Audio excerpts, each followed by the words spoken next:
Good morning students, class 8 subject science chapter 5 coal and petroleum part 3।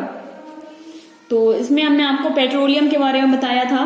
तो fraction, boiling point और uses, कितने temperature पे जब हम पेट्रोलियम को बॉइल करते हैं तो हमें क्या पदार्थ मिलता है, क्या ऐसा चीज है जो हमें प्राप्त होती है। तो सबसे पहले petroleum gas up to 20 degree Celsius, fuel, petroleum gas और एलपीजी। सबसे पहले जब हम अप टू 20 डिग्री सेल्सियस से पेट्रोलियम को बॉइल करते हैं तो हमें फ्यूल मिलता है, पेट्रोलियम गैस मिलती है जो कि एलपीजी सिलेंडर्स में भरी जाती है। सेकंड नंबर पे पेट्रोल गैसोलीन, जो जब हम 30 डिग्री टू 120 डिग्री सेल्सियस पर करते हैं तो फ्यूल ऑफ व्हीकल्स, जो व्हीकल्स में यूज होने वाले फ्यूल्स हैं, जो ऑयल हैं, वो हमें प्राप्त होते हैं। Naphtha 130 degree to 150 degree Celsius पे नेफ्था मिलता है। Chemical of plastic and antacids, kerosene oils जो 180 डिग्री टू 210 डिग्री पे मिलता है। Jet fuel petrol lighting and the heating के लिए यूज किया जाता है।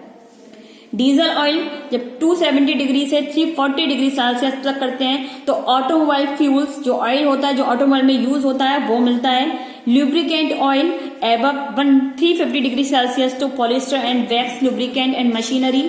फ्यूल ऑयल एबव 500 डिग्री के ऊपर हमें जाके फ्यूल ऑयल मिलता है जो कि फ्यूल फॉर शिप्स और पावर स्टेशन के लिए यूज होता है। फ्यूल जो शिप्स के लिए यूज होता है। रेसिड्यूज जो सॉलिड जैसे कि वैक्स हो गया, बिटुमेन हो गया, रोड्स और रूफिंग के लिए यूज होता है, जो चारकोल बोलते हैं जिसे, वो हमें प्राप्त होता है। Natural gases, the gaseous mixture of low hydrocarbons which occur deep inside the earth alone of covering and crude oil is liquefied is called natural gases. जब इन सब का निर्माण होता है तो इसके ऊपर जो गैसेस निकलती है वो नेचुरल गैसेस होते हैं। It has a high calorific value, it's burn with a blue smoke flame, ये ब्लू स्मोक फ्लेम निकलती है, इसमें ब्लू कलर की फ्लेम निकलती है। It can be directly transported to the home can industries, इसका यूज हम घर में या फिर इंडस्ट्रीज में भी कर सकते हैं। Through network to underground pipeline, इसका अब पाइपलाइन के तरीके से भी यूज होने लगा है। जो अंडरग्राउंड पाइपलाइंस होती हैं, जमीन के नीचे की जो पाइपलाइंस चल रही हैं, इसके अंदर भी नेचुरल गैसेस हमारे घर में कनेक्शंस होने लगे हैं अब। In this elements they need to adapt and store and transport, इसको हम स्टोर भी कर सकते हैं और ये ट्रांसपोर्ट में भी यूज करी जाती है। It does not leave ash after burning, और ये जलने के बाद में ऐश नहीं छोड़ती है, मतलब राख नहीं निकालती है जलने के बाद में। Formation of natural gas, natural gas का फॉर्मेशन कैसे हुआ? Natural gas is form under the earth by decomposition of vegetables, जो वेजिटेबल्स होते हैं इसका डिकम्पोजिशन हो जाता है जब ये बेकार हो गई और ये इसलिए गाड़ दी गई जमीन के अंदर, उसके ऊपर लेयर से लेयर परत की परत जमती चली गई। Metal lying under water condition of high temperature, और हमारे पृथ्वी के नीचे बहुत अच्छी मात्रा में टेम्परेचर है, हाई प्रेशर्स हैं, तो इसकी मौजूदगी में एब्सेंस ऑफ ऑक्सीजन, और ऑक्सीजन जब इन्हें मिला तब इनका निर्माण हुआ। Natural gas deposit in our country many new natural gas field, हमारी कंट्री में बहुत नई नई नेचुरल गैस खुल गई हैं। हैविंग कवर्ड रिसेंटली, जो कि बहुत अच्छी मात्रा में है। These are formed in Tripura, Jaisalmer, offshore area, Mumbai and Krishna Godavari delta, ये इन जगहों पे काफी अच्छी मात्रा में नेचुरल गैसेस जो है बनाई गई है। Uses of natural gases, natural gases का क्या क्या इस्तेमाल है? It is use for manufacturing carbon back, it is use for domestic, इसे हम घर के चीजों के लिए इस्तेमाल कर सकते हैं। It is source of hydrogen, ये हाइड्रोजन का बहुत अच्छा सोर्स है।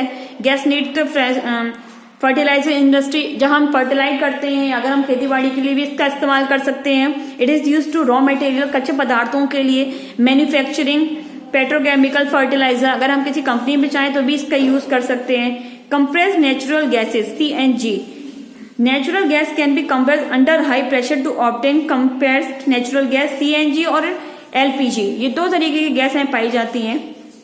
The CNG can be easily transport through pipeline, जो CNG गैस होती है बहुत आसानी से ट्रांसपोर्ट हो सकती है, एक जगह से दूसरी जगह जा सकती है पाइपलाइन के through. CNG is now being used to a fuel automobiles like car, CNG का यूज और भी अलग अलग तरीके से होता है, जैसे कि कार्स में, बसेस में, स्कूटर्स में एटसेट्रा, और भी काफी जगहों पे। ऑन बर्निंग, जब ये जलती है, CNG does not produce any smoke, ये जलते समय बिल्कुल भी स्मोक प्रोड्यूस नहीं करती, धुआं मुआं नहीं निकालती है। It product on burning are carbon dioxide and water, और जब ये प्रोडक्ट जब बर्न होता है तो ये कार्बन डाइऑक्साइड और वाटर को रिलीज करता है। It leave no ash in burning, और ये बिल्कुल भी एश को, राख को नहीं छोड़ता। देयरफॉर CNG इज क्लीन, इसीलिए ये बिल्कुल CNG क्लीन है, ऑन एनवायरमेंट फ्रेंडली, और ये हम कहीं पे भी इसका यूज कर सकते हैं। कंजर्वेशन ऑफ फ्यूल, फ्यूल का conservation. You have seen the fossil fuel are called non renewable sources. जैसे कि आपको पता है जो कि फॉसिल फ्यूल्स होते हैं, जो जलने वाले उत्पाद होते हैं, ये नॉन रिन्यूएबल होते हैं, ये पहले जैसे नहीं हो सकते of energy, because they are million of year to form and can not be renewable at will, क्योंकि ये बहुत समय पहले ही हमारी पृथ्वी में अंदर जा चुके हैं, पृथ्वी की सतह से ही पाए जाते हैं। They deposit that look million of year from to going exotic in less than 200 year. ये करीब 200 साल पहले ही हमारी पृथ्वी में अंदर मिल चुके हैं। ये इसका निर्माण हम लोग बहुत खुदाई के बाद करते हैं, बहुत ज्यादा खुदाई जब करते हैं हम लोग तब हमें ये प्राप्त होता है। And no new deposit can obviously over a short time, और ये बहुत कम समय में हमें प्राप्त नहीं हो सकते।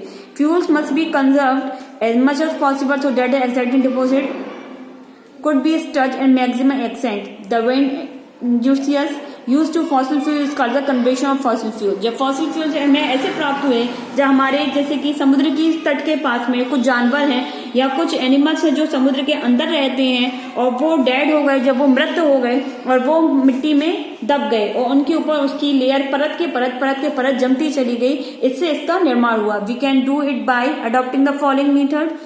We do not water and natural fossil fuel. Use the fossil fuel absolutely necessary. Fossil fuel का जो है हम लोग इस्तेमाल करना ये नेसेसरी है। अडॉप्ट एंड यूज अल्टरनेटिव, ये रिन्यूएबल्स नहीं होते, ये पहले जैसे बिल्कुल नहीं हो सकते हैं।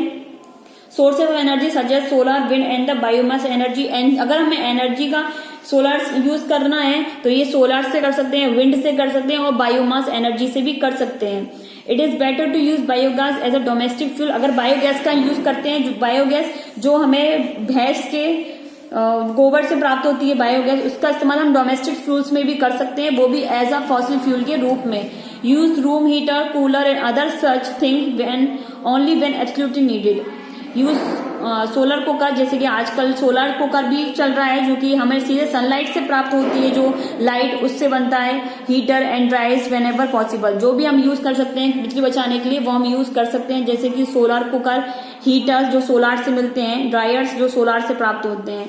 Use CFL and the fluorescent light when consume less light energy. अगर हमें तो लाइट कम मात्रा में इस्तेमाल करनी है क्योंकि आगे जाके ये खत्म होने वाली है, तो इंस्टेड ऑफ द इंसेंट तो हमें CFLs का यूज करना चाहिए और कम से कम लाइट्स का इस्तेमाल करना चाहिए। Reduce cooking time the soaking pulses from some time before cooking. और हमें जब हम दाल को बनाते हैं तो दाल को बनाने से पहले हमें सोक करके रख देना चाहिए, उन्हें भिगो के रख देना चाहिए ताकि वो हमारा टाइम कम खर्च हो उसमें बनाने में और हमारी बिजली या फिर हम जो कुकिंग कर रहे हैं वो प्रोसेस थोड़ी स्लो कम हो जाए। Use a pressure cooker for cooking rice. अगर हम कुछ खाना बना रहे हैं या फिर कुछ भी ऐसा बना रहे हैं जैसे कि दाल है, चावल है, पल्सेज है या मीट है, तो प्रेशर कुकर का यूज करना चाहिए ताकि उसमें सब्जी हमारी जल्दी बन जाती है। The petroleum conservation research PCRL, petroleum conservation research association, ये PCR एक बहुत बड़ी कंपनी है जिसने एडवाइस किया है people to save fuel. Peoples लोगों को फ्यूल को सेव करना चाहिए, बचाना चाहिए, पेट्रोल एंड डीजल्स को भी इन द फॉलोइंग वे। कैसे बचा सकते हैं? ड्राइव एंड मॉडरेटेड स्पीड, बिल्कुल लिमिटेड स्पीड में हमें ड्राइव करना चाहिए। इंश्योर करेक्ट टाइप प्रेशर्स, जो हमारे टायर्स हैं उनका सही चयन करना चाहिए, सही लेना चाहिए। Switch off the engine traffic light, जब ट्रैफिक लाइट आती है तो हमारे इंजन को ऑफ कर देना चाहिए, बंद कर देना चाहिए। Get the vehicle serviced regularly, vehicles को सर्विस करवानी चाहिए ताकि वो ज्यादा ऑयल नहीं लें, रेगुलरली सर्विस पे ले जाना चाहिए। Use public transport and bicycle for short distance, अगर छोटी मोटी हमें डिस्टेंस कवर करनी है तो पब्लिक ट्रांसपोर्ट का यूज करें या फिर अपनी बाइसिकल्स का यूज करना चाहिए, साइकिल्स वगैरह का यूज करना चाहिए। Use car pools to go for work और टू स्कूल, हमें कार्स का यूज करना चाहिए। जो कार्स पूल्स होती हैं जो कि हमारे सर्विस के ट्रांसपोर्ट के लिए यूज हो रही है, उनका यूज करना चाहिए अगर हम कहीं ऑफिस या स्कूल में जा रहे हैं। Thank you class.